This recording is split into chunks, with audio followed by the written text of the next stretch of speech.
Waiting for waiting for Nandini, Sulakshana ji and युवराज.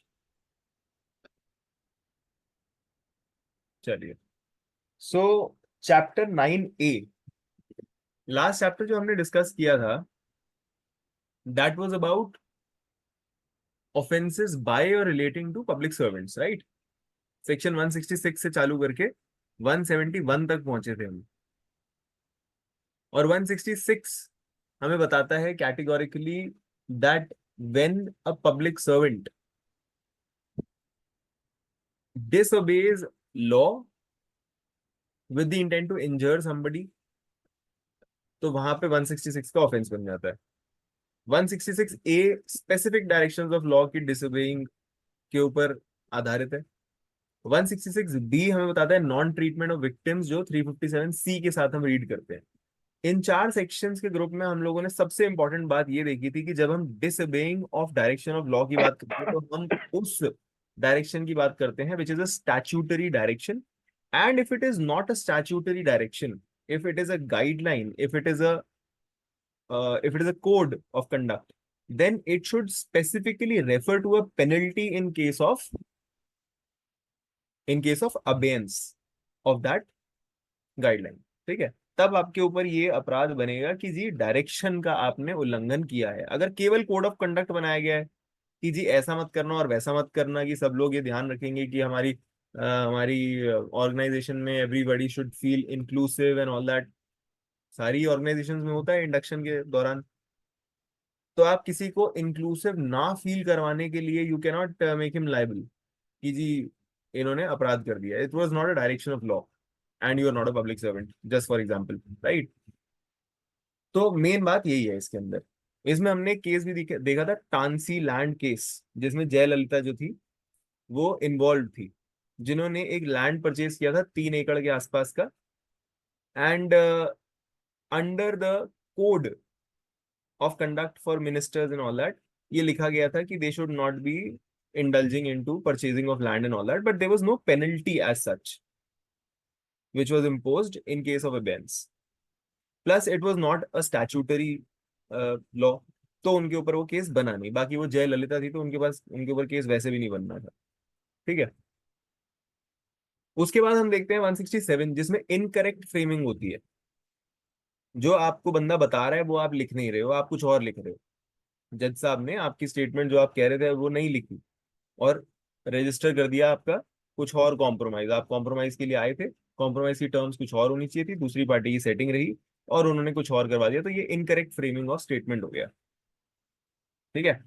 इसी बात से मुझे याद आया, क्या किसी को ये पता है कि कंसेंट डिक्री की अपील हो सकती है या नहीं हो सकती है, और अगर हो सकती है तो किस प्रोविजन में और किस सिचुएशन में हो सकती है? सोच के रखो और इसके बाद मुझे बताना. उसके बाद हम 168 169 देखते हैं.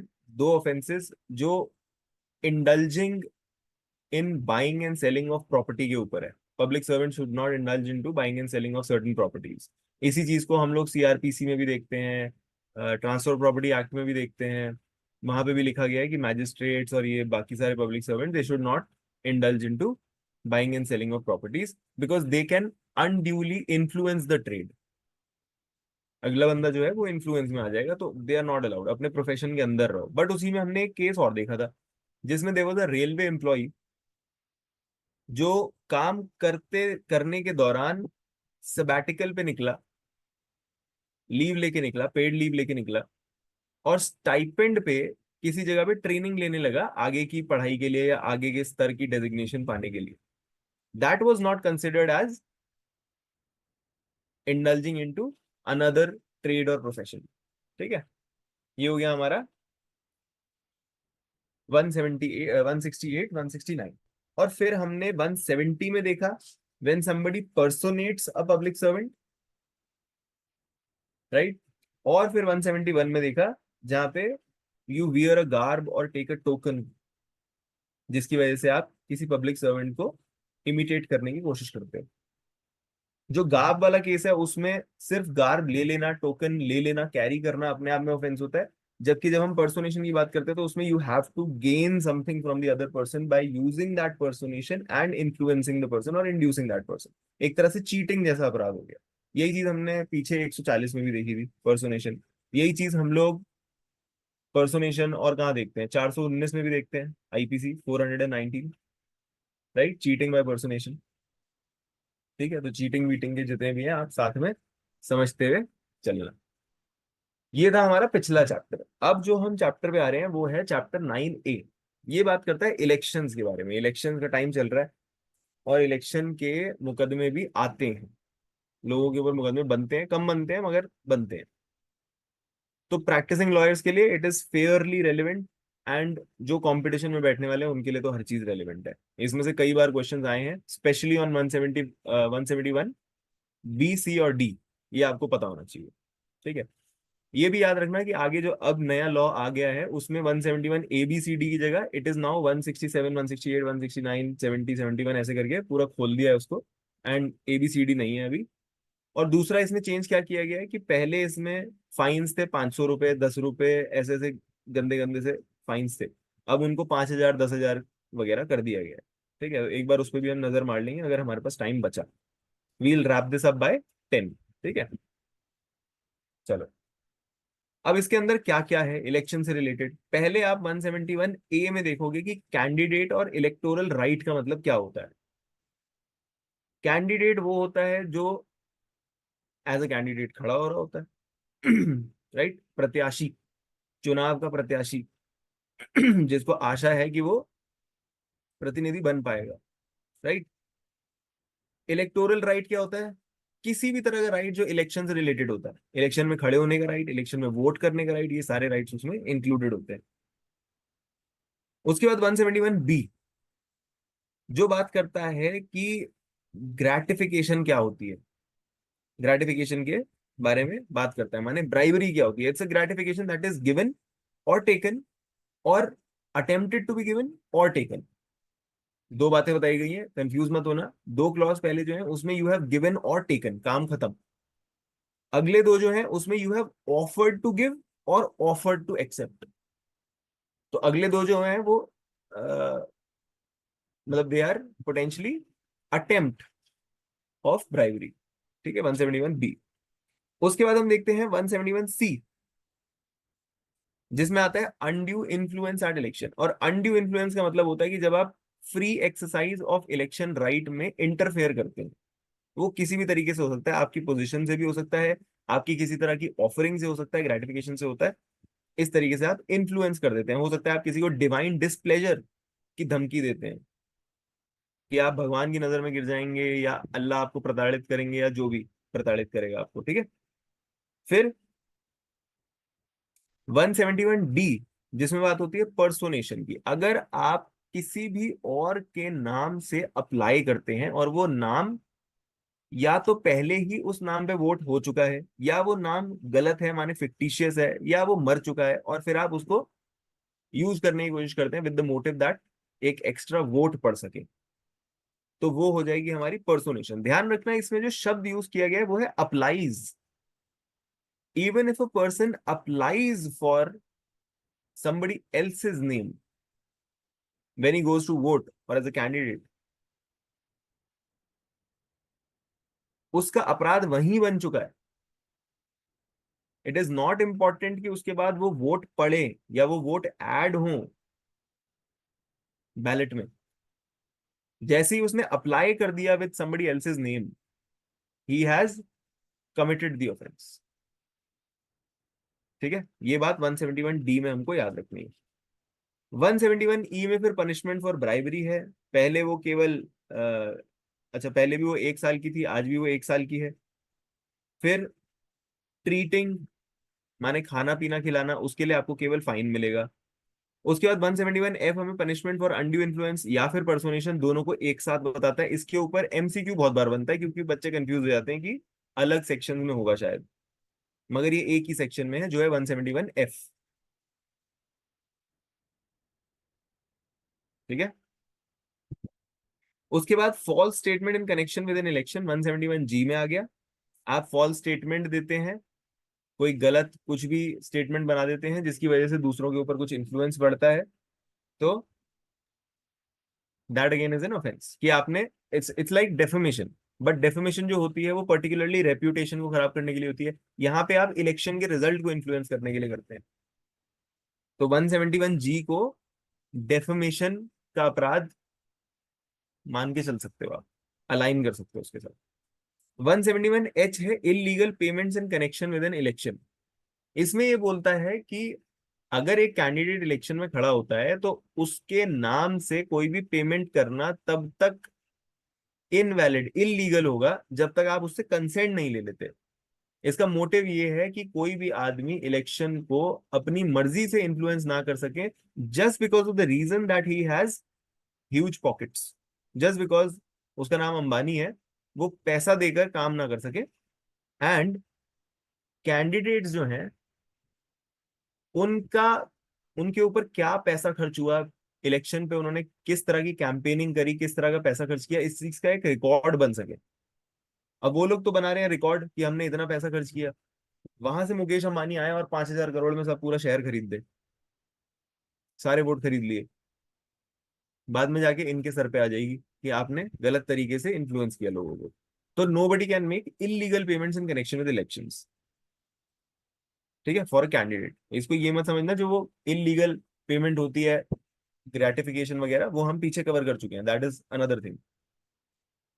उसके बाद बात करता है 171I, which talks about failure of keeping election accounts. जो भी इलेक्शन में खड़ी होती हैं पार्टियां या कैंडिडेट खड़े होते हैं, उनको अकाउंट्स मेंटेन करने होते हैं कि हमने कहाँ पे कितना पैसा खर्चा। ये सारी चीजें इलेक्शन कमीशन के हिसाब से चलती हैं, वो लोग सारी की सारी डायरेक्शंस देते हैं, अगर वो डायरेक्शंस आप नहीं मानेंगे तो आपके ऊपर कुछ ना कुछ पेनल्टी लगाई जा सकती है। तो ये हमारे सारे इलेक्शन के अपराध थे, ठीक है। कुछ कुछ चीजें इसके अंदर डीप में जाके सीखने वाली है, बहुत ज्यादा टाइम हमें नहीं लगेगा, और इंटरेस्टिंग चैप्टर है। ऐसा नहीं है जैसा हमें नॉर्मली लगता है कि यार फुद्दू सा है तो कौन पढ़ता है इसे, अच्छा है, ठीक है। तो ध्यान से देखते रहना और पढ़ते रहना। स्टार्ट करते हैं 171A से। Everybody is on 171A IPC.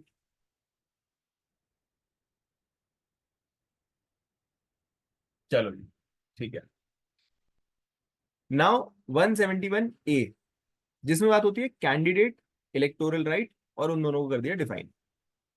Candidate, जैसा मैंने आपको बताया, जो भी आदमी नॉमिनेट हो जाता है एट एन इलेक्शन, वो हो गया कैंडिडेट, प्रत्याशी, चुनाव का प्रत्याशी, ठीक है, जो प्रतिनिधि बनने के लिए खड़ा हुआ है और आशा करता है कि वो प्रतिनिधि बन जाएगा।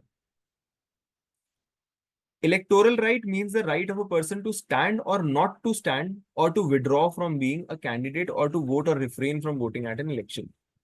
ध्यान रखना जो लोग भी एग्जाम दे रहे हैं, right of a person to stand है इसमें, और नॉट टू स्टैंड है। मैं नहीं खड़ा होना चाहता, ये भी मेरा एक इलेक्टोरल राइट है। मैं रिजाइन करना चाहता हूं, ये भी मेरा एक इलेक्टोरल राइट है। और to withdraw from being a candidate, मैं कैंडिडेचर वापस खींचना चाहता हूँ। जो बाइडेन ने वापस खींच लिया ना, तो अगर वो इंडिया में होते तो ये वाला राइट एक्सरसाइज कर रहे होते, ठीक है। और वोट और refrain from voting at an election, और ये वोटर्स के लिए भी है। अगर वोटर्स नहीं करना चाहते वोट, तो उनके ऊपर कोई बाध्यता नहीं है, हमारे ऊपर कोई ऑब्लिगेशन नहीं है कि हम वोट करने जाए ही जाएं। इट्स जस्ट अ गाइडलाइन कि ज्यादा से ज्यादा लोग सामने आए। अच्छा, कंसेंट डिग्री के ऊपर किसी ने कुछ बताया नहीं मुझे। Nobody has an idea on consent decrees. Sir फिर से पूछे एक बार। मैंने आपसे ये पूछा कि यहाँ पे कंसेंट की बात आई कि हम लोग कॉम्प्रोमाइज कर लेते हैं, अग्रीमेंट कर लेते हैं ना। अगर आपके और मेरे बीच में कंसेंट हो गया, ये हम सीपीसी की तरफ जा चुके हैं, ठीक है, सीआरपीसी और आईपीसी से बाहर ले जाओ अपने आप को। अगर हम दोनों के बीच में कंसेंट हो गया और उस कंसेंट को हमने कोर्ट के सामने पेश किया, और कोर्ट को बोला सर इसको डिक्री कर दीजिए, और उन्होंने डिक्री कर दिया, तो मेरे पास अब इस डिक्री को चैलेंज करने के क्या रास्ते हैं, कौन से सेक्शंस में है, कौन सी सिचुएशंस में, या नहीं है, जो भी आपका आंसर है। Can I tell? पहले सुलक्षणा जी ने म्यूट अनम्यूट किया था, पहले सुलक्षणा जी ट्राई करेंगी। डिग्री को सब म्यूचुअल हुआ है, मतलब दोनों ने सोच समझ के ही उसमें एमओयू बनाया होगा। ठीक है। एमओयू के बेसिस पे वो डिग्री क्लोज हुई होगी, वो केस क्लोज हुआ, डिस्पोज हो गया, ठीक है। राइट। इसको अब चैलेंज नहीं करना है, पहली बात। नहीं हो सकता है, चैलेंज क्यों नहीं हो सकता? मुझे लगता है मेरी टर्म्स जो थी वो ठीक नहीं थी, मुझे टर्म्स चेंज करनी है। चैलेंज चैलेंज का तो कोई भी मोटिव हो सकता है। I want to escape that appeal agreement. कर सकते हैं, अपील कर सकते हैं। अपील कर सकते हैं। चलिए, that's your answer. Let's go to युवराज।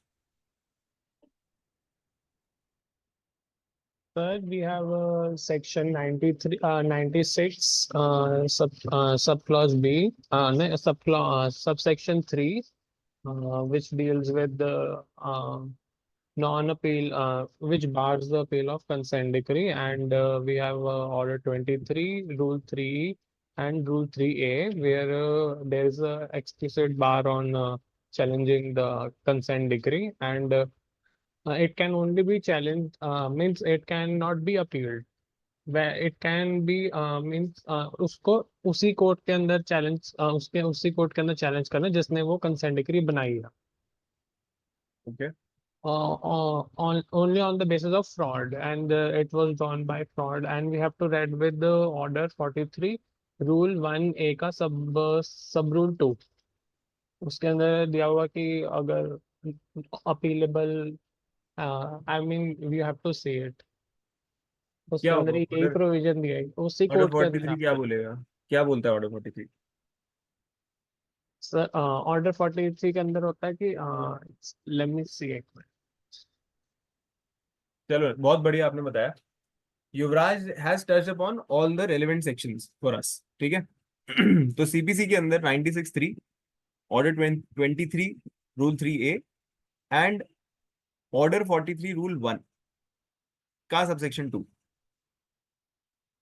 ये तीन प्रोविजन हमारे लिए रेलेवेंट है। अब कंसेंट डिक्री में होता ये है कि सर फिर से पहली बोलिए, बात, मैं नोट कर लूँ। सॉरी, मैं नोट करती हूँ, फिर से बोलिए ना। युवराज एक बार चैट में लिख देना please provision. Thank you. Sir it is 1A का सब rule 2, can I 43 read, 1A। Can I read? हाँ जी। Sir, in an appeal against a decree passed in a suit after recording a compromise or refusing to record a compromise, it shall be open to appellant to contest the decree on the ground that compromise should or should not have been recorded. तो appeal, ये इसकी जो पहली line है वो बोलती है in an appeal against a consent degree, और अपील तो 96(3) में बार हो गई, फिर कहाँ से आई अपील यहाँ?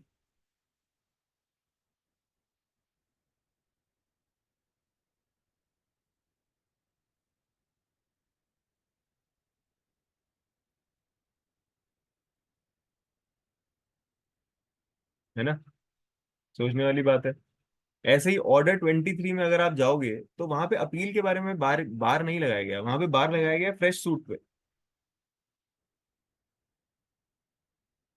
ठीक है, एक चीज ये नोट करना। दूसरी चीज ये नोट करना कि वहां पे कॉम्प्रोमाइज डिग्री बोलता है और 96 में कंसेंट डिग्री बोलता है, क्या उनमें कोई डिफरेंस है? ये भी सोचना पड़ेगा हमें, है ना? तो मैं ये थोड़ा थोड़ा फिलिंग करता हूँ और आप लोग समझने की कोशिश करना।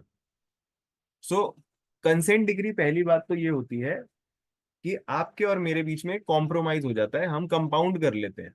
जो भी हमारे बीच में मसला हुआ है हम उसको कॉम्प्रोमाइज कर लेते हैं। ठीक है, जैसे से सपोज वेरी सिंपल एग्जांपल, पति पत्नी के बीच में compromise on the kind of amount that will be taken और गिवन बिटवीन देम। ठीक। अब ये जो कॉम्प्रोमाइज है, until and unless this becomes a decree, it is not binding upon both of us. Decree बनवाने के लिए हमें इस कॉम्प्रोमाइज को पहले तो साइन वाइन करना पड़ेगा, फिर नोटराइज करवाना पड़ेगा, फिर कोर्ट में जाके डेट लेनी पड़ेगी और कोर्ट फिर इसको डिग्री करेगा। Then we'll have decree which is the operative part, उसको फिर हम पासिंग कोर्ट के पास लेके जा सकते हैं and that court can get it executed in the favour of the person XYZ। ऐसा ही होगा। अब कंसेंट डिक्री में पहली बात यह है कि consent decree does not involve hearing और एडजुडिकेशन और application of judicial mind on the merits by the court. उसमें हियरिंग तो होती नहीं, क्योंकि आपने अपना कंसेंट कर लिया, एक तरीके से दोनों पार्टियों ने उन टर्म्स को एडमिट कर लिया। उस एडमिशन के बेसिस पे कोर्ट जो होती है वो बस डिग्री पास कर देती है। हेंस जब दो बंदे राजी हैं तो फिर काजी का कुछ काम करने का है नहीं उसमें, तो उन्होंने केवल डिक्री करनी है। और वो जैसे ही डिक्री करते हैं उसके ऊपर बार लग जाता है 96(3) का, सेक्शन 96(3) ऑफ सीपीसी, जो कहता है कि आप एक कंसेंट डिक्री के अगेंस्ट अपील में नहीं जा सकते for the simple cause and simple object of the law which is very rightful, कि भाई मल्टीप्लिसिटी क्यों। आपने जब एक बार कंसेंट कर लिया है और आपके कंसेंट की वजह से पतिदेव ने आपको 1 करोड़ रुपए 50 लाख रुपए दे दिए हैं, अपनी जेब खाली कर दी है, उसके बाद आप बोलो जी मेरे को तो इसमें वो करना है, रिवीजन करवाना है, अपील करवानी है, मुझे तो फिर से देखना है कि नहीं 1 करोड़ नहीं 1.5 करोड़ मिलना चाहिए था मुझे, वो आपके लिए अलाउड नहीं होना चाहिए। ठीक है, लॉजिकल है। तो 96(3) हमारी अपील बार कर देता है। फिर हम जाते हैं ऑर्डर 23 रूल 3A के ऊपर, और ऑर्डर 23 रूल 3A बोलता है कि कॉम्प्रोमाइज डिग्री जो कंसेंट डिग्री ही होती है। पहली बात, कॉम्प्रोमाइज डिग्री और कंसेंट डिग्री में कोई फर्क नहीं है, बट आपके एग्जाम्स के रेफरेंस में याद रखना ऐसा एमसीक्यू बन के आ जाता है। वो पूछेंगे res judicata applies to consent decree, compromise decree, none of them या बोथ ऑफ देम। ठीक है, तो बोथ ऑफ देम पे लगाना क्योंकि दोनों सेम चीज होती है। ये क्वेश्चन अपीयर कर चुका है एक बार, that is why I asked it. So order 23 जो की बात करता है विड्रॉल ऑफ सूट्स के बारे में, और विड्रॉल ऑफ सूट्स कभी कभी कॉम्प्रोमाइज के तहत होते हैं कि पार्टीज ने कॉम्प्रोमाइज कर लिया, दूसरी पार्टी ने कहा ठीक है मैं कॉम्प्रोमाइज, आपने कॉम्प्रोमाइज कर लिया तो मैं विड्रॉ कर लेती हूँ। अब उस कॉम्प्रोमाइज्ड सूट के अगेंस्ट एक बार कॉम्प्रोमाइज हो जाने के बाद क्या आप एक फ्रेश सूट लेके आ सकते हैं? इस चीज पे बात ऑर्डर 23 करता है और बोलता है आप नहीं ला सकते, फ्रेश सूट नहीं ला पाएंगे। बार्ड, केवल एक कंडीशन है जिसमें आप फ्रेश सूट लेके आ सकते हैं, और वो होगा when you want to challenge the fraud, challenge the compromise on the basis of fraud, कि सर हमारे साथ कुछ धोखाधड़ी हुई है जिस वजह से हम इस कॉम्प्रोमाइज में पड़ गए, उस बेसिस पे आप सूट लेके आ सकते हो। ठीक है, एक कंडीशन ये हो गई।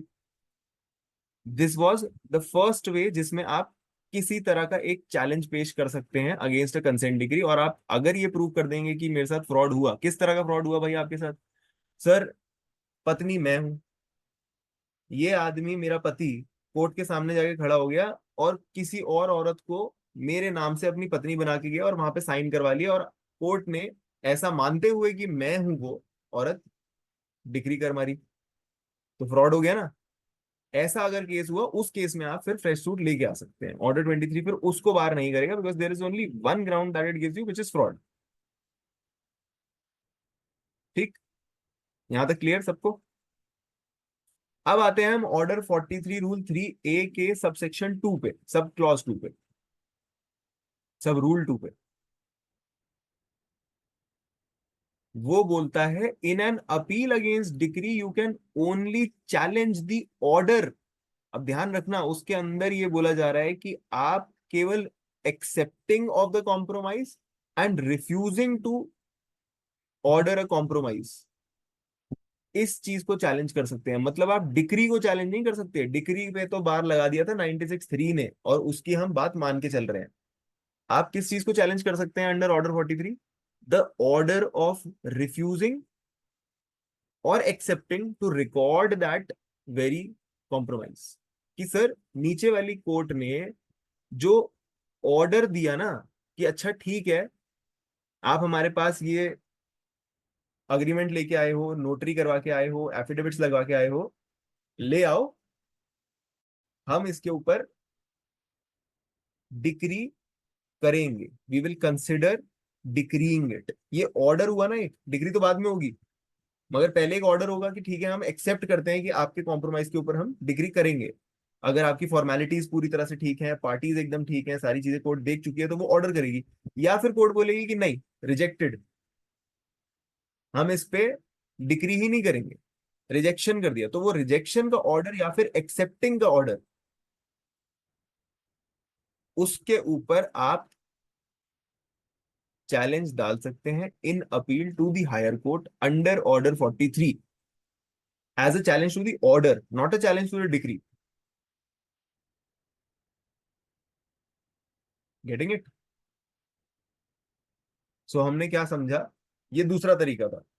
पहला तरीका, चैलेंज करिए कंसेंट डिक्री को on the basis of fraud. Terms के ऊपर चैलेंज नहीं कर सकते आपकी, सर मुझे टर्म्स चेंज करानी है या कोई और मेरिट्स वगैरह के ऊपर बातचीत करनी है, वो सब नहीं करेंगे हम अपील में। सिर्फ फ्रॉड देख सकते हैं, नथिंग एल्स, फ्रेश सूट के लिए ऑर्डर 23 में। और जब ऑर्डर 43 में बात करेंगे तो हम केवल उस ऑर्डर की बात करेंगे कि उनको रिजेक्ट करना चाहिए था या एक्सेप्ट करना चाहिए था या नहीं करना चाहिए था, एंड उन्होंने उसके लिए क्या रीजन असाइन किए, क्या वो रीजन साउंड थे, क्या वो रीजन फेयर थे, क्या वो रीजन लॉफुल थे। हम केवल इस चीज पे बात करेंगे ऑर्डर 43 में। बाकी किसी चीज पे कंसेंट डिग्री के ऊपर कोई चैलेंज नहीं आएगा।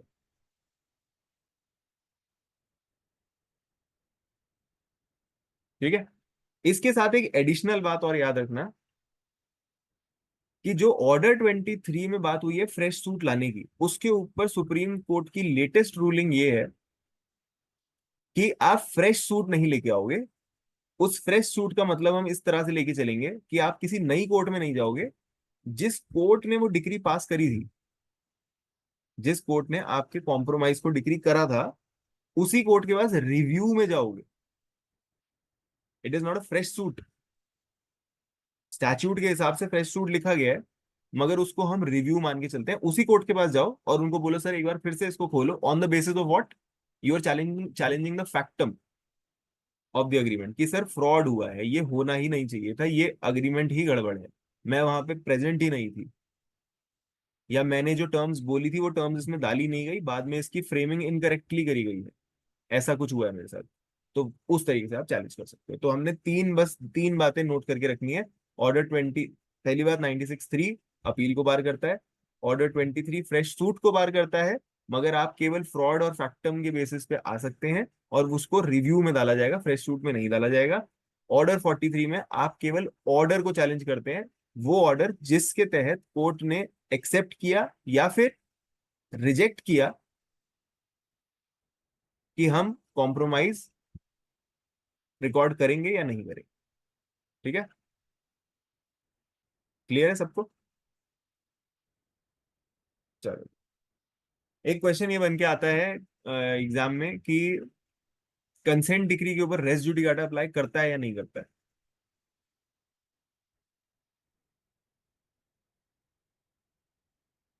रेस जुडिकाटा अप्लाई होगा या नहीं होगा, क्या हम उसको री एजिटेट कर सकते हैं आगे?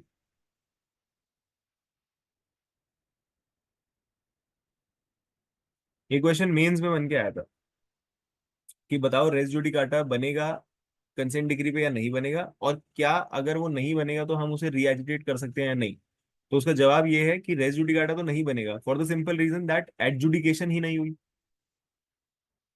कोर्ट के द्वारा मेरिट्स के ऊपर एडजुडिकेशन नहीं हुई, जब तक वो नहीं होगी तब तक अगले केस पे रेस जुडिकाटा बनेगा नहीं सेक्शन 11 में। राइट। दूसरा क्वेश्चन, उसे री एजिटेट कर सकते हैं या नहीं कर सकते? वी कैन नॉट री एजिटेट इट, बिकॉज उसके ऊपर बार लगे हुए हैं 96(3), ऑर्डर 23 और ऑर्डर 43 के। केवल एक या दो ग्राउंड है जिसके ऊपर रीएजिटेट किया जा सकता है, वो ऑर्डर 23 और 43 में हमने डिस्कस कर लिया। इस तरीके से इसका आंसर बनाया जाएगा, बाकी केस लॉ वगैरह डालने पड़े। ठीक है, तो ध्यान में लेके चलना इस चीज को।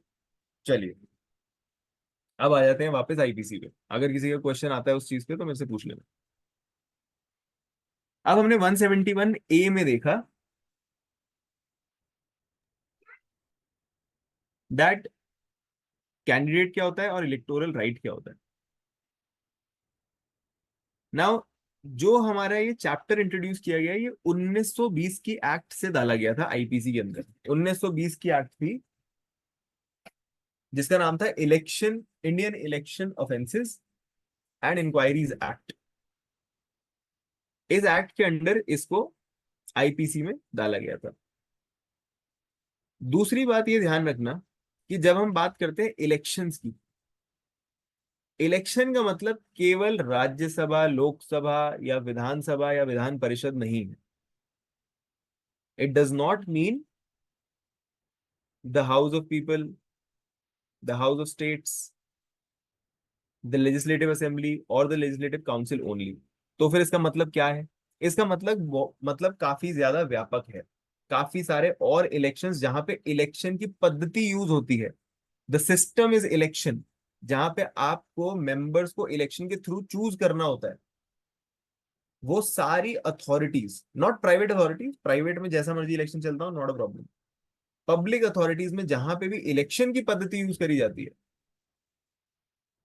उसको हम इलेक्शन मान के चलते हैं, और अगर वहां पे ऐसा कोई झोल करा जाएगा तो यहाँ पे वो दंडनीय होगा। ठीक है, तो सिर्फ ये मान के मत चलना कि हम मोदी जी के इलेक्शन की बात कर रहे हैं, राहुल गांधी की बात कर रहे हैं। राइट, ठीक है। अच्छा, इलेक्शन को अगर आपको देखना हो ना, तो सेक्शन 21, हाँ सेक्शन 21 खोलो आईपीसी का, और उसकी एक्सप्लेनेशन 3 देखो, और जिसको पहले मिल जाए वो रीड कर देना। Section 21 explanation 3।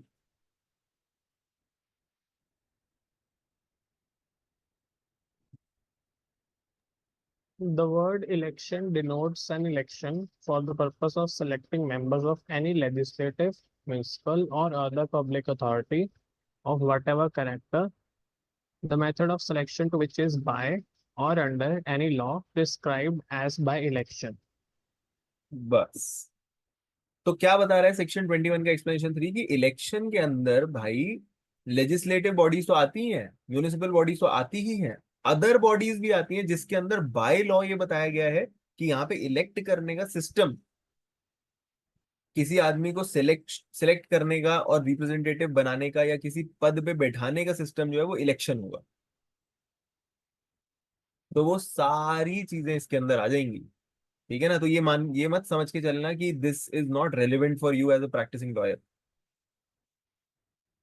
कि इसमें तो केवल बड़े बड़े पासवान और ये सब लोगों के इलेक्शंस की बात होती है। It involves elections on all levels, local levels भी,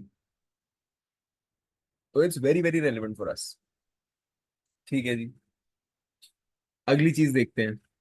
अब हम जब भी इन सेक्शंस को पढ़ते हैं हमें इसके साथ साथ रिप्रेजेंटेशन ऑफ पीपल एक्ट 1951 भी पढ़ना पड़ेगा, बिकॉज उसके अंदर इसका विस्तार में विवरण किया गया है। बहुत सारे सेक्शंस हैं उसमें, 150 के आसपास, और भी ज्यादा हो सकते हैं। उसके अंदर बाकी सारी चीजें बताई गई हैं। जैसे हम यहाँ पे देखते हैं कि ऑफेंसेस हुए, उन ऑफेंसेस का असर क्या होगा वो रिप्रेजेंटेशन ऑफ पीपल्स एक्ट में बताया गया। जैसे आपको याद होगा, अभी अभी राहुल गांधी के साथ पिछले कुछ समय में टाइम केस हुआ था, जिसमें उसने मोदी कम्युनिटी को कुछ गाली दी थी कि मोदी कुछ ऐसा बोला था, मोदी सारे चोर होते हैं, है ना। उस चक्कर में उसके ऊपर केस बन गया, and he was convicted for 2 years by a court in Gujarat. High court of Gujarat ने उनको 2 साल की सजा दी। He was disqualified from being a member of the parliament under section 8 of representation of peoples act। तो अपराध तो उनका माना जा सकता है कि 171G में आया होगा। 171G में हम देखो, हमने क्या पढ़ा था, false statement in connection with election, defamation जैसा सीन हो गया, राइट। मगर उसका असर हमें कहां दिखेगा, रिप्रेजेंटेशन ऑफ पीपल्स एक्ट में, सेक्शन 8 जैसे सेक्शंस के अंदर, जिसमें वो बोलता है अगर 2 साल के अपराध में आपकी 2 साल से ऊपर या जैसा भी अपराध हो उसमें अगर 2 साल की कन्विक्शन आपको हो गई, you are disqualified from being a member. तो वो असर हमें रिप्रेजेंटेशन ऑफ पीपल्स एक्ट में देखने को मिलेंगे। ठीक, चलो जी, अब चलते हैं हम 171B की तरफ। 171A क्लियर है सबको, कैंडिडेट, इलेक्टोरल राइट, कहां से आया, इसके साथ हम क्या रीड करेंगे, और इलेक्शन को हम किस तरीके से देखते हैं, इलेक्शन का मतलब क्या होता है, ये सारी चीजें हमने इसके अंदर देखी। ठीक है, clear to everybody, can you use thumbs ups.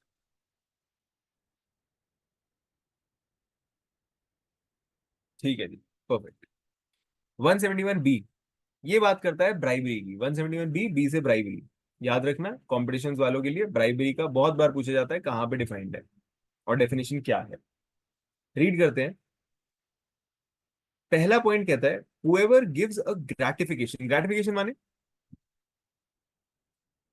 माने किसी को किसी तरह की सेटिस्फैक्शन देना, किसी भी तरह से बस बंदे को सेटिस्फाई कर देना, that can be gratification for may be something that he will be grateful for. इस तरह से ग्रेटिफाई करना, उसको रिवॉर्ड देना किसी चीज का। So gives a gratification to any person with the object of inducing him. ये शब्द याद रखना, इंड्यूसिंग हिम। हम चीटिंग में भी इस चीज को देखते हैं, इंड्यूसिंग हिम। उससे उसको एक तरह से इंस्टिगेट कर देना, इग्नाइट कर देना, उसके अंदर कुछ काम करने का मूड, मूड बना दिया। ऐसी ग्रेटिफिकेशन दी कि मूड बना दिया। gives a gratification to any person with the object of inducing him or any other person to exercise any electoral right। किस चीज के लिए ग्रेटिफिकेशन दे रहे हैं? या तो आप एक्सरसाइज करो अपना इलेक्टोरल राइट, और of rewarding any person for having exercised any such right. या तो हम पैसे दे देते हैं कि वोट मत देना या मुझे ही देना, या फिर वो दे चुका है वोट और उसके बाद हम उसको कुछ पैसे दे रहे हैं।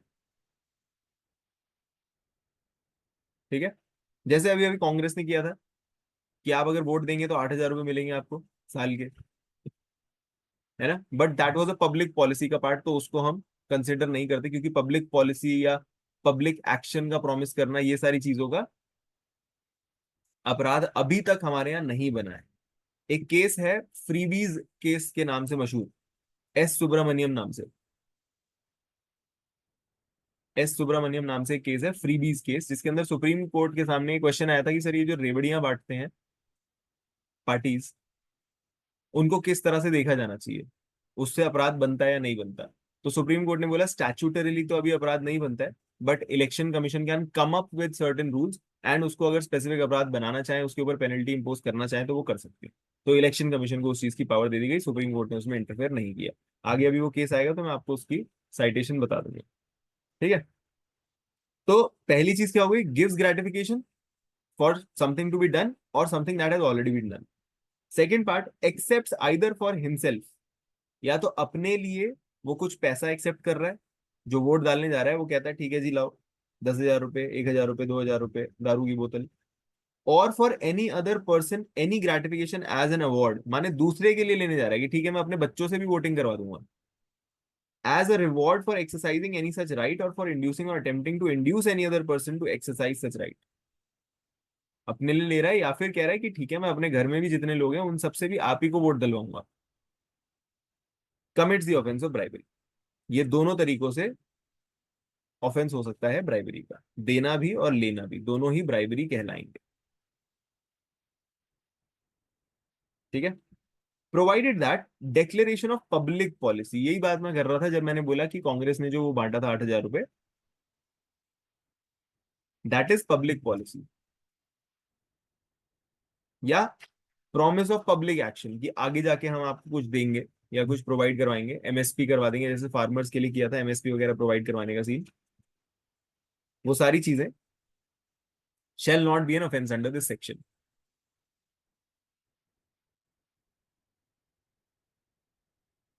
ठीक है, सो पब्लिक पॉलिसी वाले सीन नहीं आएंगे। हाँ, अगर आप कहीं पे स्पेसिफिकली कुछ ऐसे बंटवारे हैं, जैसे भाई ये अद्दा पौआ वगैरह बंटवाने लग जाते हैं कई जगहों पे, जैसे पंजाब में ड्रग्स की बहुत प्रॉब्लम है, कई सारे केसेस ऐसे आए कि ड्रग्स बांटे जा रहे थे, स्पेसिफिकली ड्रग्स बांटे जा रहे थे बहुत सारी जगहों पे। कौन सा फरीदकोट जगह है या कौन सा है वो, अ, युवराज को पता होगा, फिरोज कोट क्या बोलते हैं उसे, वहां पे।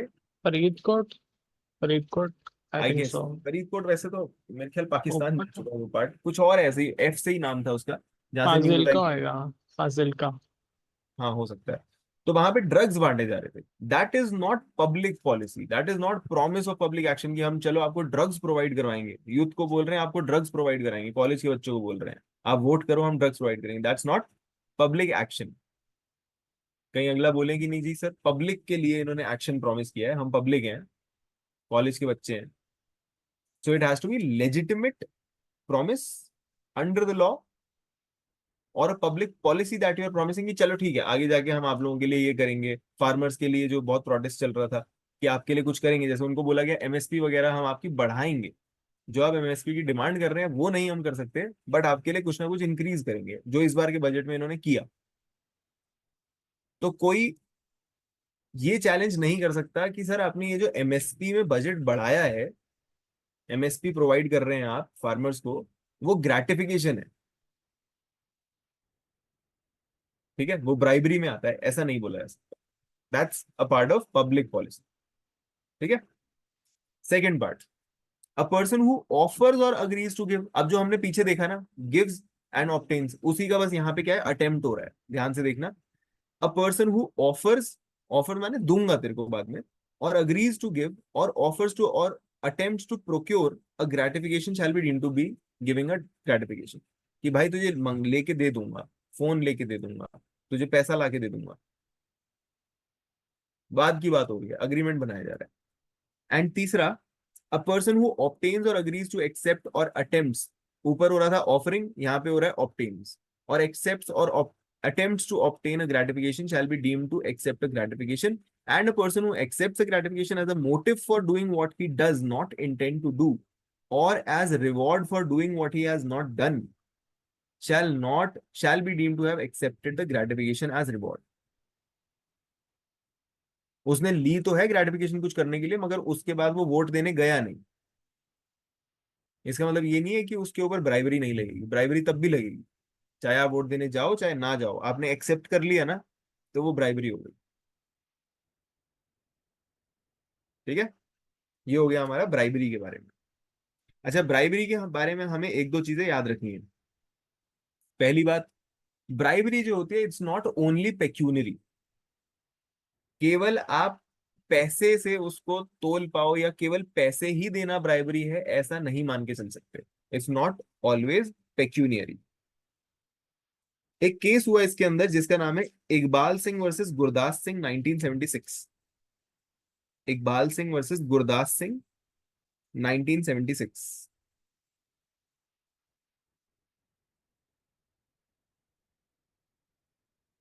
इकबाल सिंह वर्सेस गुरदास सिंह 1976, जिसमें ये बोला गया कि हायर क्वार्टर्स, जो आपके बड़े बॉसेस वगैरह हैं, उनकी तरफ से आपको प्रेज मिलना, उनकी तरफ से तारीफ मिलना, कि भाई तेरी तारीफ करवा दूंगा मीटिंग में,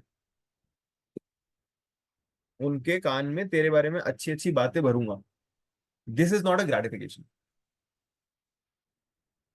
it has to be something which has some value in the eyes of law. कुछ तो वैल्यू होनी चाहिए, कोई मटीरियल एडवांटेज होनी चाहिए which is estimable in the form of money. But money होना जरूरी नहीं है, हो सकता है मैं बंदे को बोलूं तेरे घर में फर्नीचर भिजवा दूंगा, तेरे घर एसी लगवा दूंगा, ठीक है ना, उसको हम मनी के फॉर्म में तोल सकते हैं कि जी 25,000 का काम इसका कर दिया। मगर प्रेज दिलवा दी, किसी से तारीफ करवाई, किसी के बारे में अच्छी बातें बोली, किसी की उसके क्रश के साथ सेटिंग करवाई, ये सारी चीजें not the kind of gratification we are talking about. ठीक है, इस चीज को ध्यान रखना, इस पॉइंट को ध्यान रखना। चलो जी, हाँ, फ्रीबीज वाला केस है, S Subramaniam Balaji versus Tamil Nadu. S Subramaniam Balaji versus Tamil Nadu 2013। Freebies के ऊपर ये बोला गया कि जो पॉलिटिकल पार्टीज फ्रीबीज देती हैं इलेक्शन मैनिफेस्टोज में, ये सारे फ्री एंड फेयर पोल्स वगैरह के खिलाफ जाते हैं। हेंस इलेक्शन कमीशन जो है उनको गाइडलाइंस बनानी चाहिए, और मैनिफेस्टोज में से ये सारी चीजें स्ट्राइक आउट करवानी चाहिए, या जो मर्जी उनको ठीक लगे वो करवा सकते हैं। ठीक है, तो हमारा मॉडल कोड ऑफ कंडक्ट जैसे लगा दिया जाता है इलेक्शन के टाइम पे 1-2 महीने, उसके तहत ईसीआई जो है अपनी गाइडलाइंस दे देता है, पेनल्टीज वगैरह बता देता है। ठीक है, चलिए अब चलते हैं अगले पे। 171C। 171C talks about undue influence at elections.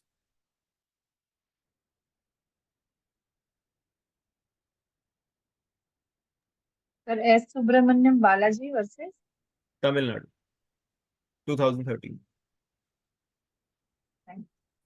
Sorry, thank you. ठीक है, ठीक है जी। 171B सबको ठीक है, सबको समझ आ गया? Can I get thumbs ups? From those who are not on videos, you can use your reactions.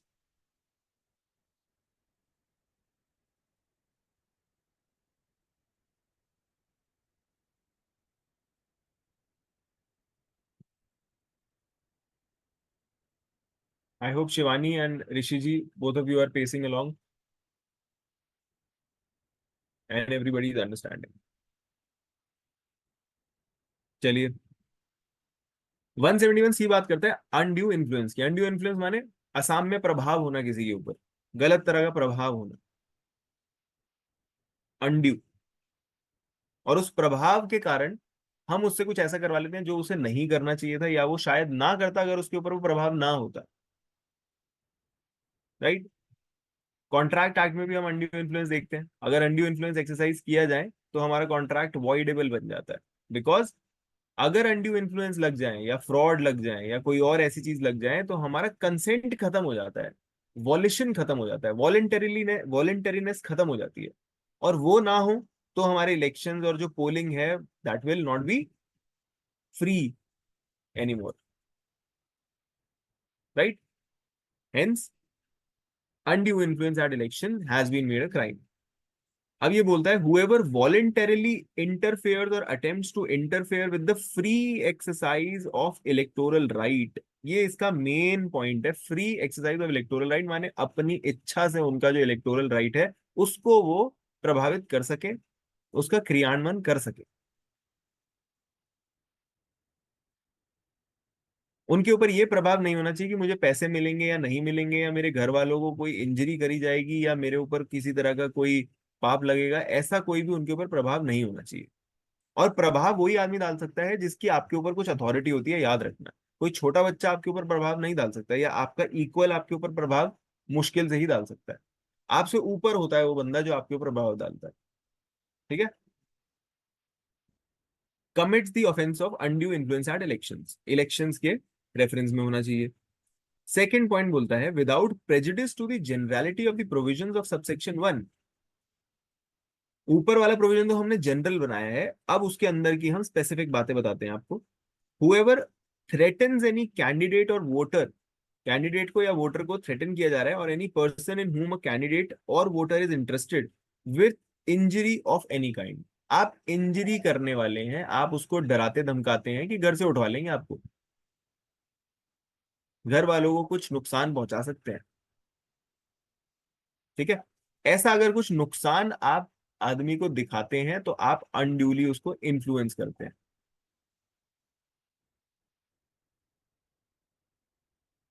ठीक है। जैसे गुजरात में हमने केस देखा था, एक तरफ मोदी जी की तरफ से कोई खड़ा हुआ था और दूसरी तरफ से कैंडिडेट्स ने सबने विड्रॉ कर लिया था। तो इट्स नॉट लाइक पक्का ही कोई अनड्यू इन्फ्लुएंस हुआ होगा, बट लुक्स फिशी। तो अगर आप किसी कैंडिडेट को ऐसी कोई धमकी देते हैं जिससे वो कैंडिडेट ही ना बने, विड्रॉ कर लें, या फिर वोटर को बोलते हैं कि मत जाना पोलिंग बूथ पे, इस तरह की चीजों को हम अनड्यू इन्फ्लुएंस बोलेंगे। B, induces or attempts to induce a candidate or voter to believe that he or any person in whom he is interested will become or be rendered an object of divine displeasure or spiritual censure। या फिर आप अगले बंदे को ये समझाने की कोशिश करते हैं कि भाई अगर तूने वोट दिया इनको तो तुम्हारे ऊपर या तो महाकाल बरसेंगे या फिर मोहम्मद बरसेंगे। आजकल यही चल रहा है ना। बीजेपी को अगर आपने वोट दिया तो आप मुस्लिमों से कट जाते हैं, you are not a good Muslim. आपके ऊपर हो सकता है किसी डिवाइन डिसप्लेजर की थ्रेट हो जाए। और अगर आप कांग्रेस को दे देते हैं या किसी और पार्टी को देते हैं तो आप फिर हिंदूज के साथ, सनातनियों के साथ साइड नहीं कर रहे हैं। Now that is very general. अगर कोई स्पेसिफिकली आपको यही आके बोले, किसी सोसाइटी में खड़े होकर लाउड स्पीकर पे यही आदमी समझा रहा है कि आपने अगर ऐसे ऐसे दिया तो आपको ऐसा ऐसा पाप लगेगा वगैरह वगैरह, तो वो हो जाएगा अनड्यू इन्फ्लुएंस। लोग डर जाएंगे और फिर वो वोट वगैरह नहीं देंगे। It could be divine displeasure also, और हो सकता है कि आपको कम्युनिटी से आउटकास्ट कर दिया जाए, कुछ भी हो सकता है। राइट। सो दो चीजें डाल दी इन्होंने अनड्यू इन्फ्लुएंस में। पहली क्या डाली? थ्रेटनिंग। दूसरी क्या था ली, डिवाइन डिस्प्लेजर। डिवाइन डिस्प्लेजर के बारे में हम लोग सेक्शन 24 में भी देखते हैं। 24 किसका, एविडेंस एक्ट का।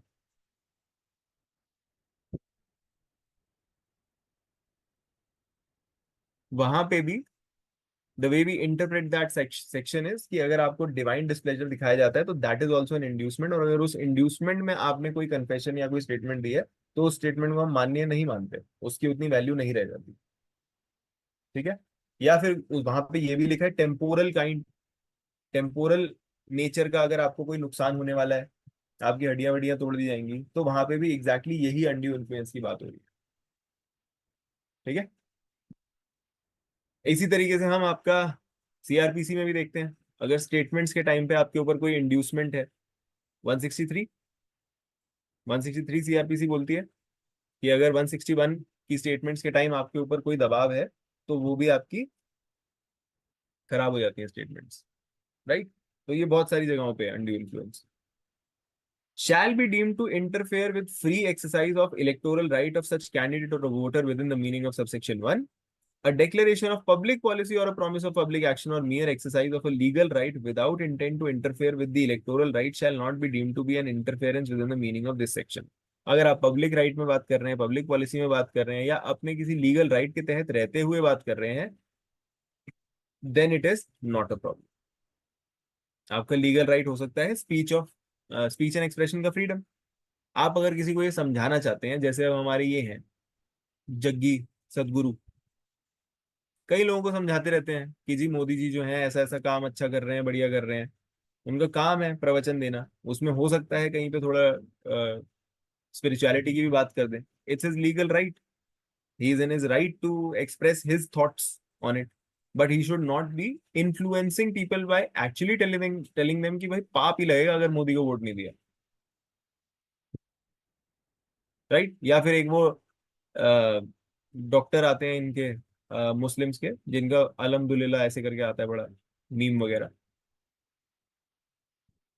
वो भी बड़ी सारी ऐसी चीजें बताते रहते हैं। He also has the freedom of speech and expression, but specifically undue influence नहीं होना चाहिए, जहां पे आप या तो थ्रेट करते हैं या फिर डिवाइन डिस्प्लेजर का उनको सौगात देते हैं। ठीक है जी। चलो, अब इसके अंदर हमें और चीज क्या ध्यान रखनी है, जो ध्यान रखने वाली बात है वो ये है कि इस एक्ट में आप केवल इंटरफेयर कर देते हैं या फिर अटेम्प्ट करते हैं इंड्यूस करने की या फिर थ्रेट करते हैं, ये लिखा गया है। ये नहीं लिखा गया कि उसकी वजह से बंदा एक्चुअली वोट देने से रुक जाता है, या वोट नहीं देने जाता है, या वोट दे देता है, या कैंडिडेट खड़ा होता है या नहीं खड़ा होता है, उसके इफेक्ट से हमारा कोई लेना देना नहीं। Just like we see in the offence of abetment, कि अबेटमेंट के तहत इंस्टिगेशन, फैसिलिटेशन, एडिंग, कॉन्स्पिरेसी वगैरह आप जैसे ही करते हैं वैसे ही ऑफेंस बन जाता है। आगे बंदा उसको परिणाम दे या ना दे, उसको परिणाम तक लेके जाए या ना जाए, that is none of our concern, आपकी तरफ से अबेटमेंट हो गई। उसी तरीके से यहाँ पे अगर आपने ऐसा कुछ कर दिया जिसकी वजह से इन्फ्लुएंस या इंड्यूसमेंट हो सकती है, आगे वो बंदा कैंडिडेट की तरह खड़े हो या ना हो, या जो आप चाहते थे वो करें या ना करें, डज नॉट मैटर, आपकी तरफ से ऑफेंस हो चुका है।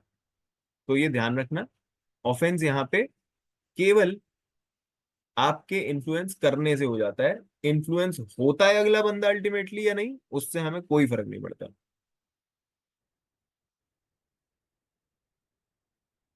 ठीक है।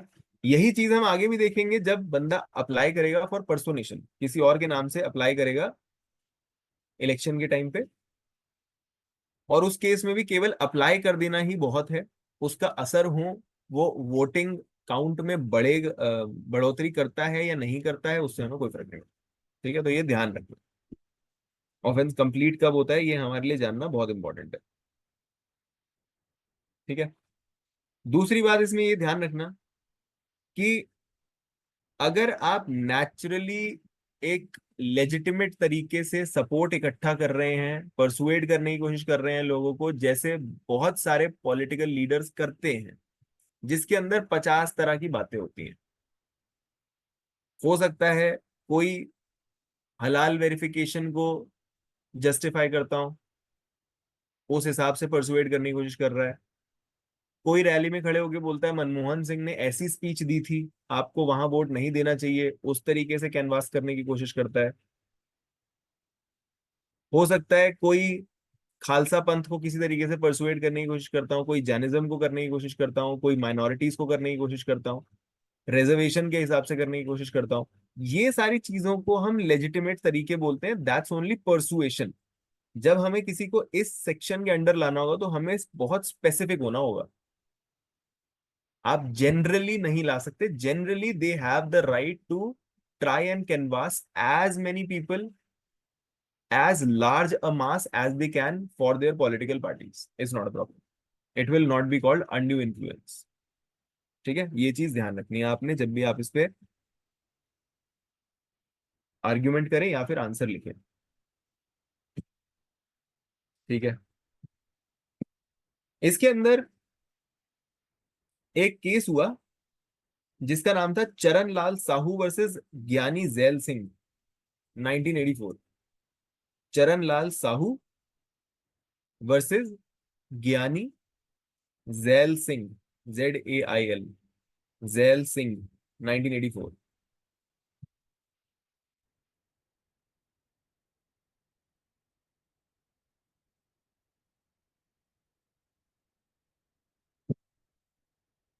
चरण लाल साहू वर्सेस ज्ञानी जैल सिंह, 1984। जिसमें क्या हुआ कि माइनॉरिटीज कमीशन के चेयरपर्सन एक जज थे उस टाइम पे, राइट। और उन जज साहब ने, रिटायर्ड जज साहब थे, उन्होंने उधर के वोटर्स को एक स्पीच में ये बोला कि आपको सो एंड सो पार्टी को वोट देना चाहिए, आई नो कि ये पार्टी अच्छा करेगी। इस चीज में सुप्रीम कोर्ट ने बोला कि this is not undue influence, he is a person in authority. मगर ना वो किसी को थ्रेट कर रहे हैं, ना डिवाइन डिस्प्लेजर दिखा रहे हैं। This is his right to speak, his right to express, not a problem. वही बात है जो हम ऊपर से अभी तक डिस्कस करते हुए आ रहे हैं, it should not be general, it has to be specifically a threat, और a threat of divine displeasure, threat of injury या फिर थ्रेट ऑफ डिवाइन डिस्प्लेजर। इस चीज को हमें ध्यान रखना है। ठीक है, इसी तरीके का एक और केस हुआ था जिसका नाम है Raj Raj Dev versus Gangadhar, 1964। Raj Raj Dev, DEB, not V, DEB, Raj Raj Dev versus Gangadhar, 1964। इसमें ये बंदा कहता है कि मैं जगन्नाथ भगवान का रिप्रेजेंटेटिव हूं, और जो लोग भी मेरे लिए वोट नहीं करेंगे उनके ऊपर कहर बरसाएंगे हम, and this was considered to be undue influence according to 171C, और इसको कन्विक्ट किया गया। ठीक, क्योंकि ये स्पेसिफिकली वही काम कर रहा था जो इस सेक्शन में लिखा गया। We have to be strictly construing this section, these sections। 171C clear for everybody? Can I get thumbs ups?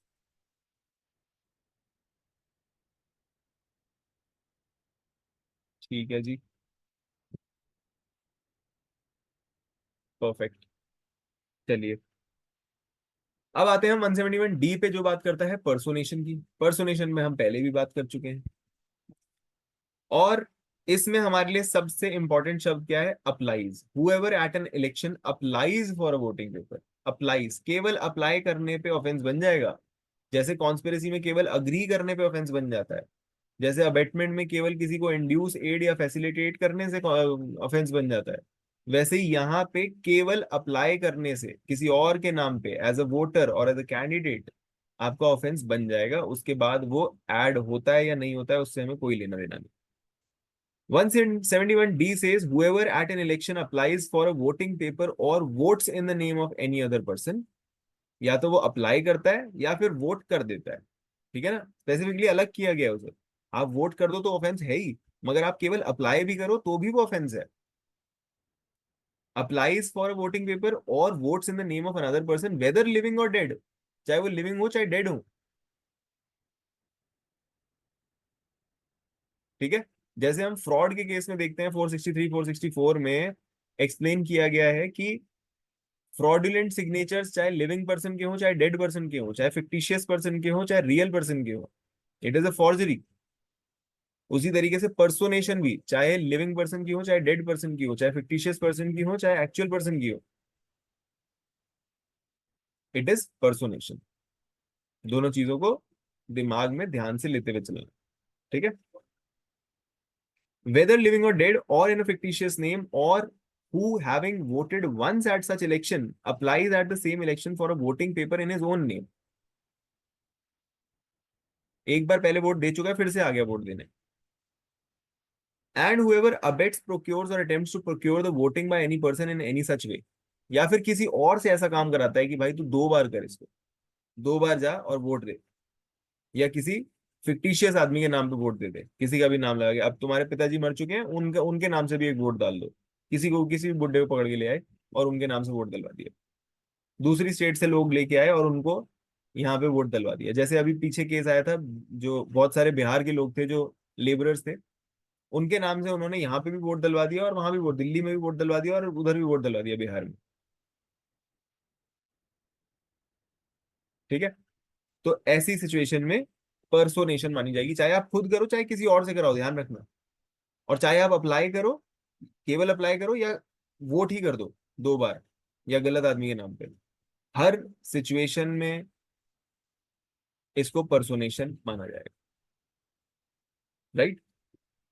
Provided that nothing in this section shall apply to a person who has been authorized to vote as a proxy for an elector under any law for the time being in force, insofar as he votes as proxy for such elector।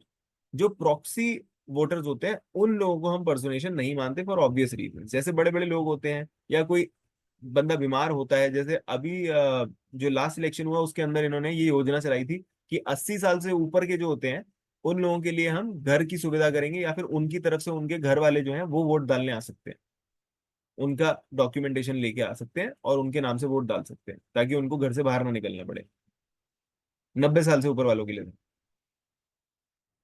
तो उसमें भी हमारी almost 1 crore 60 lakh की population थी, वहां तक भी हमने पहुंचाया वोट। तो ये थोड़ी बोलेंगे कि ये पर्सोनेशन हुई है, that is allowed by law, that's allowed proxy. अब प्रेसिडेंट साहब पोलिंग बूथ पे खड़े हो, द्रौपदी मुर्मू खड़ी हुई है कि अंगूठा लगाऊंगी, वो अच्छा नहीं लगता, तो उनके भी प्रॉक्सी हो जाते हैं, ठीक है।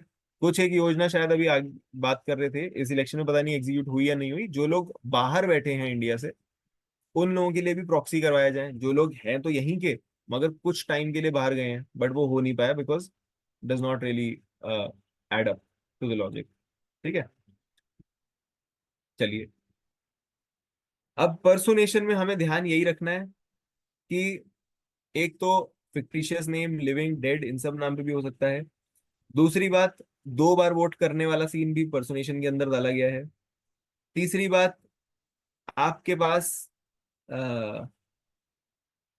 केवल अप्लाई करने से आपके ऊपर अपराध बन जाता है, ठीक है। एंड प्रॉक्सी में कोई अपराध नहीं बनता बिकॉज दैट इज लॉफुल। यही 4-5 चीजें इसके अंदर याद रखने वाली। एक बार पर्सोनेशन के ऊपर बाकी सेक्शंस की भी हेडिंग्स देख लो। एक बार 206 चेक कर लो, 206, 206, 419, 170, 140, इन सब की हेडिंग्स चेक कर लो। जो जो देखते ना एक बार माइक पे बताते भी रहना क्या हेडिंग्स है।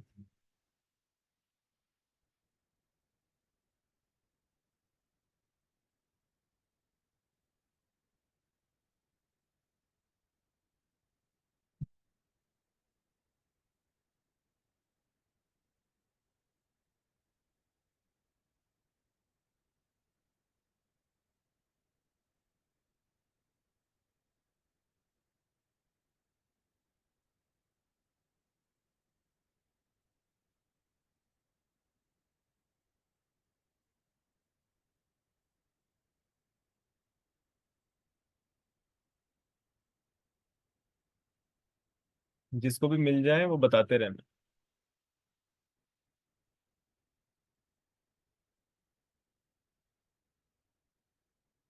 अनम्यूट करके अपने आप को। Section 170 personating a public servant. ठीक है, personation by of a public servant, ठीक है। पूरा सेक्शन पढ़ना है कि सिर्फ नहीं नहीं, हेडिंग? पूरा नहीं, केवल headings.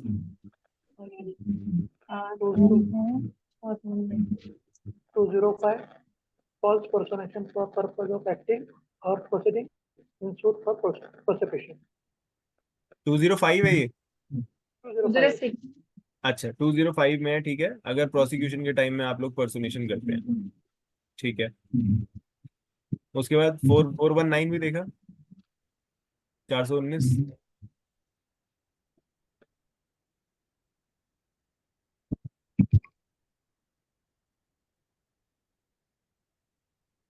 punishment for cheating by punishment for cheating by personation।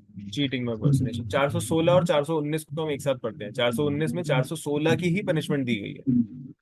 cheating by और personation। हाँ, 416 is cheating by personation, 419 is the punishment for cheating by personation. ठीक है जी। सो ये हमारे पर्सोनेशन के ऊपर हुए sections. 171D clear to everybody? असं एवढं लवकर नको होतं, जेवलं आत्ताच ना आम्ही. क्लियर है सबको? कोई प्रॉब्लम पर्सोनेशन में? 170 पर्सोनेटिंग अ पब्लिक सर्वेंट, वो तो हो गया ना. जी जी, वो हो गया।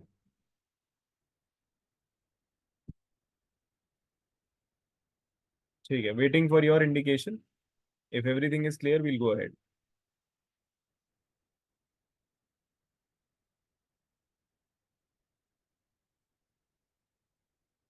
चलो ठीक है, फिर आते हैं हम 171E पे, जो बात करता है पनिशमेंट फॉर ब्राइबरी की। पनिशमेंट, हमने ब्राइबरी की पनिशमेंट देख रहे हैं, और ब्राइबरी को हमने डिफाइन किया था 171B में, जिसमें हमने देखा था ग्रेटिफिकेशन होती है, लेना देना या फिर अटेम्प्ट करना लेने देने का। इन सब चीजों को हम ब्राइबरी कहते हैं, ठीक है। मगर उसके अंदर public policy, public action promise करना नहीं आता। ये सारी चीजें हम देख चुके हैं पीछे। और वो जो भी चीज आप ग्रेटिफाई करते हैं जिस भी चीज से, इट शुड बी मटीरियल। सिर्फ किसी की तारीफ करवा देना will not be considered bribery, ठीक है। मटीरियल वैल्यू होनी चाहिए उसकी। 171E में आते हैं, वो बताता है whoever commits the offense of bribery, जैसा कि डिफाइन हो चुका है, shall be punished with imprisonment of either description for a term which may extend to 1 year। 1 साल का सजा मिलेगी। 1 साल की ही सजा दे रखी है, बाकी सारे ऑफेंसेस में भी, ताकि कहीं ये लोग वो ना हो जाए ना डिस्क्वालीफाई, तो अपना ध्यान रखते हैं। So will extend to 1 year or with fine or both, provided that bribery by treating shall be punished with fine only। Treating, अगर आप केवल खाना पीना खिलाते हैं किसी को, अगर सिर्फ खाना पीना खिला के ग्रेटिफाई कर रहे हैं, उस केस में फाइन ही लगाया जा सकता है, पनिशमेंट नहीं लगाई जाएगी, ठीक है। मैंने कचौड़ियां खिला दी, पूड़ियां खिला दी, 4 दिन का खाना खिला दिया, अगर इस तरह से मैं किसी को प्रभावित करने की कोशिश कर रहा हूँ, ब्राइबरी दे रहा हूँ वोटिंग के लिए, उन सारे केसेस में मुझे सजा नहीं मिलेगी, इम्प्रिजनमेंट नहीं मिलेगी। I will only be awarded, awarded नहीं, पीनलाइज विद फाइन, ठीक है। और ये हमारे नए लॉ में भी अभी तक फाइन ही है, और टर्म भी 1 साल ही है।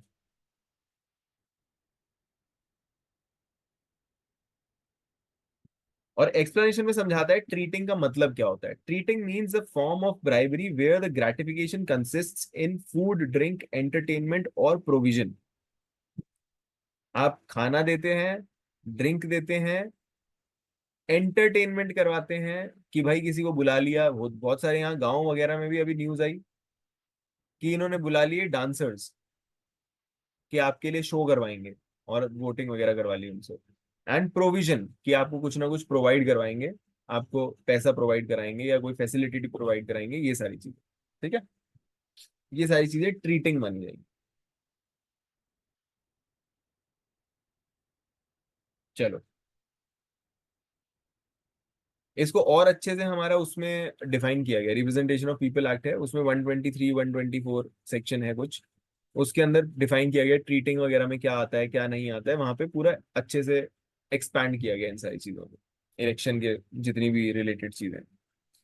Next we come to punishment for undue influence और personation at election. Whoever commits the offence of undue influence और पर्सोनेशन। हमने अनड्यू इन्फ्लुएंस देखा था 171C में, पर्सोनेशन देखी 171D में। अनड्यू इन्फ्लुएंस का मतलब था या तो इंजरी की थ्रेट दोगे या फिर डिवाइन डिसप्लेजर की थ्रेट दोगे। एंड दूसरी चीज पर्सोनेशन हमने देखी 171D में, जिसमें हम फिक्टिशियस, रियल, लिविंग, डेड इन सारे लोगों की पर्सोनेशन करते हैं या फिर अप्लाई करते हैं वोटिंग कार्ड के लिए, खुद के लिए या दूसरे के लिए, और एक बार जो वोट दे चुका है उसका दूसरी बार वोट देने जाते हैं। ये सारी चीजें पर्सोनेशन के अंडर आती हैं और इसमें हमें कितनी सजा मिलेगी? 1 साल की। पीछे भी 1 साल की थी और इसके अंदर भी 1 साल की है, और हमारे नए लॉ में भी आज तक ये 1 साल ही बना हुआ है सेक्शन 174 में, BNS के 174।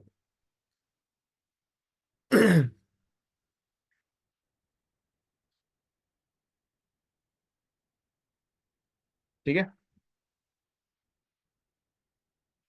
इसमें एक केस हुआ बहुत ही बढ़िया, और केस का नाम है court on its own motion versus union of India 2001। Court on its own motion versus union of India 2001। भाई साहब, इसमें चीफ मिनिस्टर थे एक स्टेट के जो कैंपेनिंग कर रहे थे अपनी स्टेट में। उनको इलेक्शन कमिश्नर ने बोला कि अगर आप कैंपेनिंग करनी नहीं रोकेंगे तो हम आपके खिलाफ ड्रास्टिक एक्शंस लेंगे और आप अपने स्टेट हेडक्वार्टर्स में पहुंच जाओ चुपचाप, नहीं तो हम आपके खिलाफ एक्शन लेंगे। इसके साथ उन्होंने कोई रीजन असाइन नहीं किया कि हम क्यों आपको वापस जाने की बात कर रहे हैं। Chief minister being the chief minister, उन्होंने इलेक्शन कमिश्नर को ही रगड़ दिया, और इलेक्शन कमिश्नर को 171F में अनड्यू इन्फ्लुएंस के लिए दोषी पाया गया कि आप बिना रीजन के कैसे किसी कैंडिडेट को बोल सकते हैं कि आप कहीं पे कैंपेनिंग ना करें, आप उसका election right, free election right को हिंडर कर रहे हैं, इसलिए आपको सजा मिलनी चाहिए।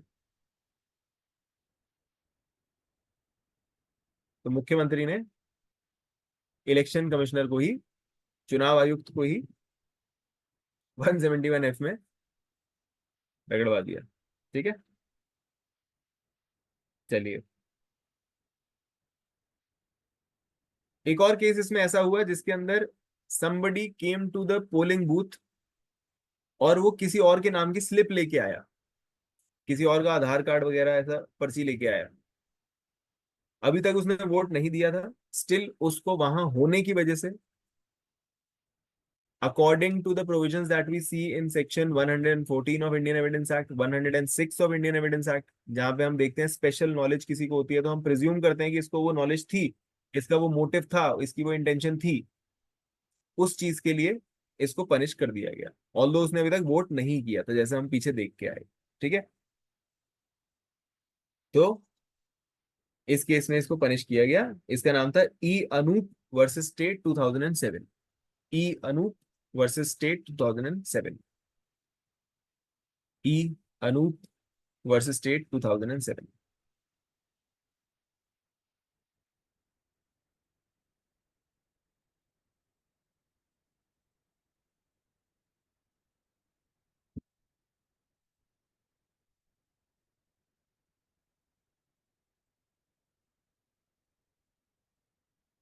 ठीक है, ये हुआ हमारा 171F। इसमें आई डोंट थिंक किसी को प्रॉब्लम होगी, अब हम केवल पनिशमेंट के ही सेक्शंस पे हैं।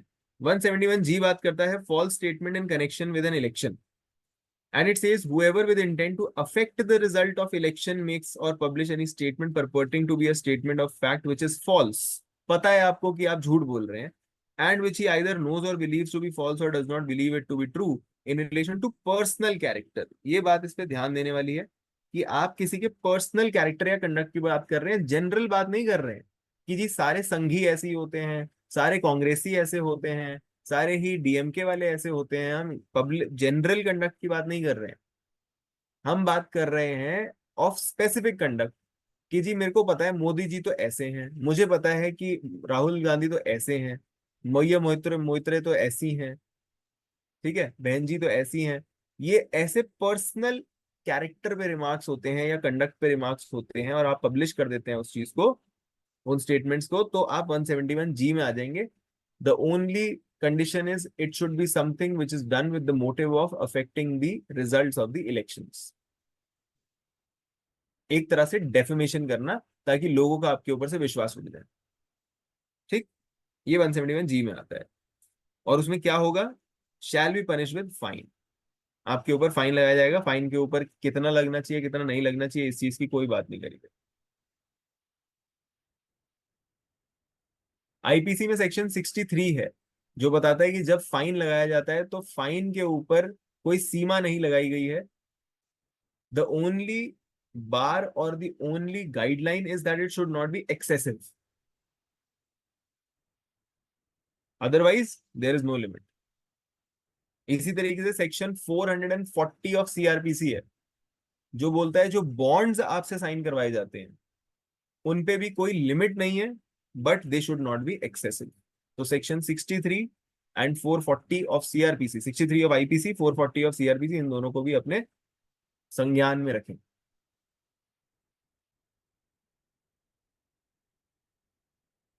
ठीक, नेक्स्ट पे चलते हैं। अच्छा, मैंने इसमें ये बता दिया, जनरल इम्प्यूटेशंस ऑफ मिसकंडक्ट से कोई फर्क नहीं पड़ता, it has to be specific on your personal conduct and character. ठीक, उसके बाद illegal payments in connection with election, 171H आ गया।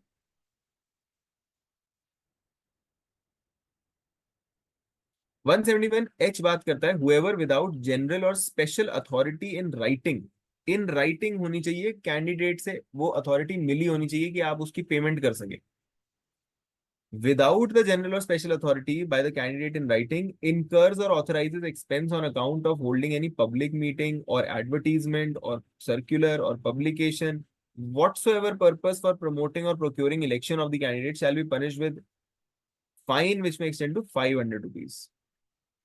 अगर आप कोई भी ऐसा खर्चा कर देते हैं किसी कैंडिडेट के नाम पे, जो उससे आपने कंसेंट लिए बिना, रिटन कंसेंट लिए बिना किया है, तो आप गलत तरीके से इन्फ्लुएंस कर सकते हैं अपने पैसे के दम पे इलेक्शंस को। हेंस उन्होंने ये कंडीशन लगाई है कि या तो आप पैसा डालना चाहते हैं और एडवर्टीजमेंट और प्रमोशन में अगर कंट्रीब्यूट करना चाहते हैं तो do it through the right channel, ताकि कैंडिडेट की आपके पास कंसेंट हो, ये सारी चीजें ऑन रिकॉर्ड हो, आगे जाके हमें पता हो कितना पैसा खर्च हुआ। ऑल्दो अल्टीमेटली हम देखते हैं इलेक्टोरल बॉन्ड्स कुछ तो चलो वो हमें ट्रांसपेरेंसी दे रहे थे, बट अल्टीमेटली वो भी खत्म हो गई, तो हमें कुछ पता चलता नहीं है पैसा जा कर रहा है। बट अदरवाइज अगर प्रत्यक्ष रूप से अगर हमारे सामने कोई ऐसा केस आता है जिसके अंडर हमें ये दिखता है कि भाई किसी ने जबरदस्ती पैसा बहाया है एडवर्टीजमेंट एंड प्रमोशन के लिए without the consent of the candidate, उसके ऊपर ये ऑफेंस बन जाएगा। यहाँ पे 500 रुपए का पहले फाइन लगाया जाता था, अब इस फाइन को हटा के कर दिया गया है 10,000 रुपए। सेक्शन 176 ऑफ बीएनएस में ये 500 रुपए से 10,000 हो चुका है।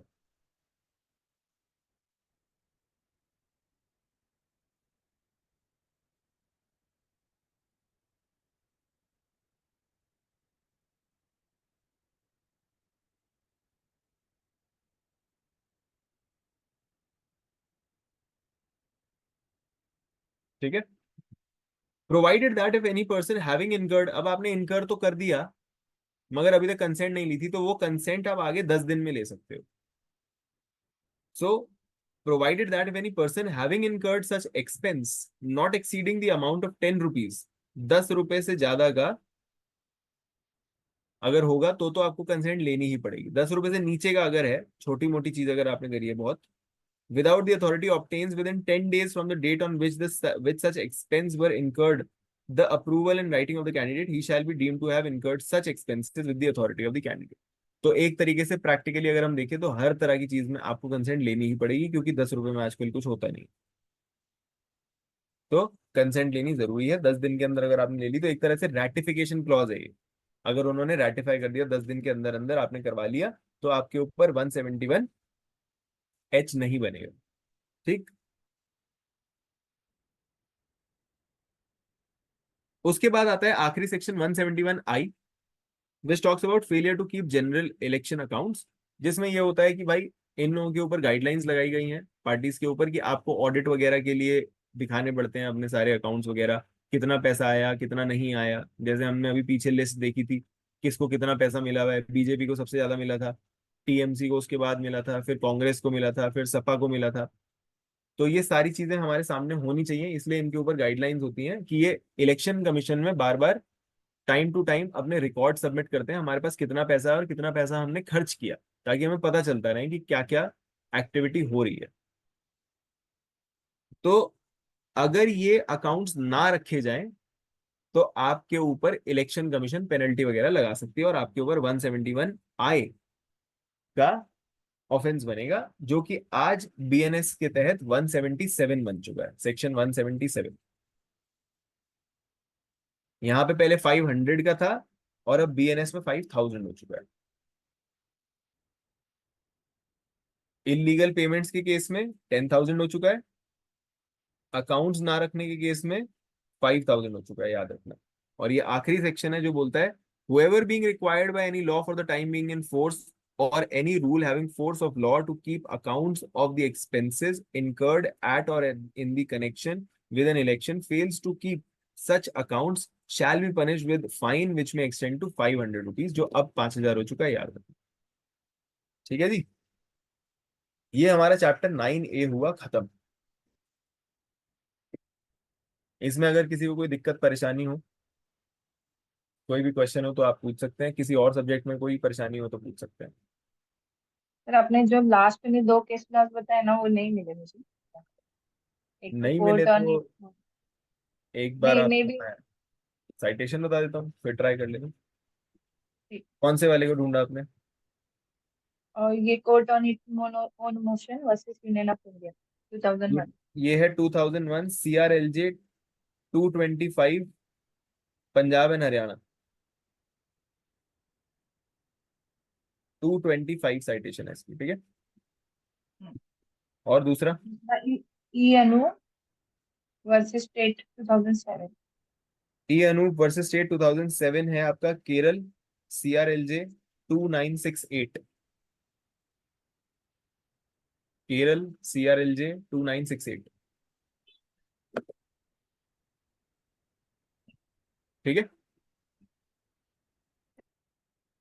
ठीक, और किसी का कोई क्वेश्चन हो इस पे? Anybody else with a question on IPC, on any related subject, on any other subject? If not, we'll wrap it up. Hello हाँ जी हेलो। संजय जी, आपकी आवाज आ रही है पर I धीमी want है। to know whether range issue we have sir.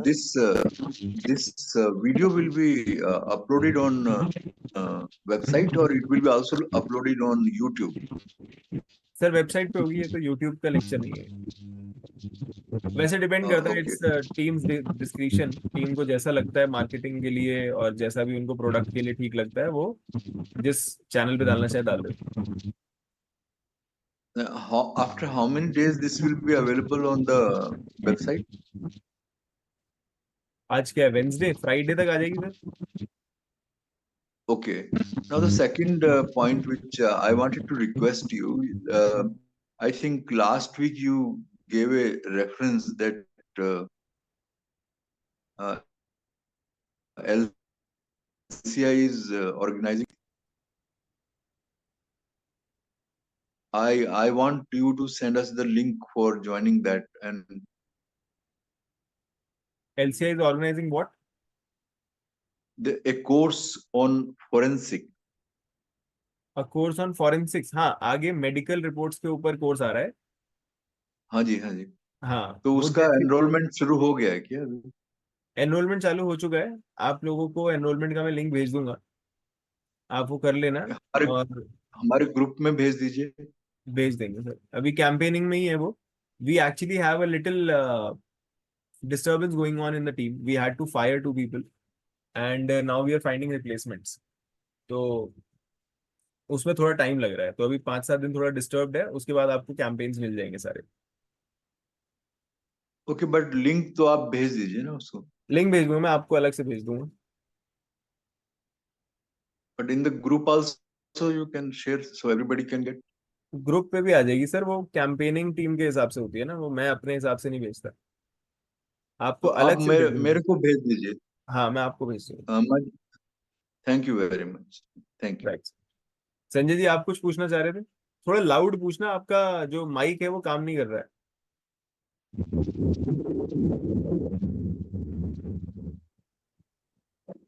हाँ जी बताएं। I just want to have a request. जी APC, can you tell us a section of BNS also? Now this time you have told us yes 176, 177, 178. The same thing is in sir, आप जो हम section read कर रहे हैं ना, वो आप एक कंपैरिजन चार्ट ले लीजिए, उसमें से निकाल लीजिए, क्योंकि मैं आज तो ये था कि मेरे पास किताब पड़ी थी तो मैंने देख लिया और बता दिया। बाकी अदरवाइज हम आईपीसी को कवर कर रहे हैं, यहाँ पे बीएनएस कवर नहीं कर रहे हैं, नहीं तो वो बहुत लंबा हो जाएगा। हम वैसे ही बहुत लंबा कोर्स कर चुके हैं, 70 क्लास हो चुकी है इस कोर्स में। अगर मैं इसमें बीएनएस भी कवर करने लगा तो हम 500 क्लास कर लेंगे। ठीक है, तो थोड़ी थोड़ी मेहनत साथ साथ करते रहो, मेरे को जो जो दिखता रहता है वो तो मैं बताता ही रहता हूँ। बाकी आप वो न्यू लॉज वाले कोर्स में तो हो ही, तो उसके अंदर आपको पता चलता रहेगा, है ना। उसके अंदर पढ़ते रहो, वहां पे तो हम सब कुछ ही कवर कर रहे हैं, नया पुराना। चलिए ठीक है, Sanjay ji, Sulakshana ji, Chhotu, everybody, bye bye, bye bye. Good night. See you again.